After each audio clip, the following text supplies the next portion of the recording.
Hello বন্ধুরা, শাপলার ঘন্টটা হয়ে গেছে। দেখো, আমার মাকে দেখতাম এরকম করে রান্না করতে, তাই আমি আজকে করেছি।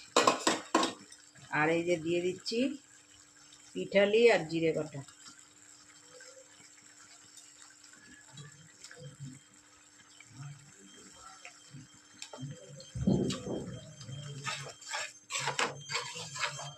পিঠালিটা দিলে একটু ঘন হবে।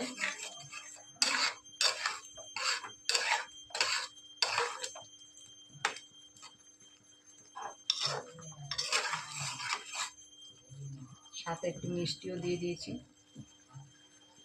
শাপলার ঘন্ট ভালো লাগলে তোমাদের একটা লাইক কমেন্ট করে দিও বন্ধুরা। চিংড়ি মাছ দিয়ে শাপলার ঘন্ট, রাঁধুনি ফোড়ন দিয়েছি আর জিরে তেজপাতা নামানোর সময় দিয়ে দিয়েছি। আর এই সামান্য একটু মিষ্টি আর পিঠালি দিয়েছি।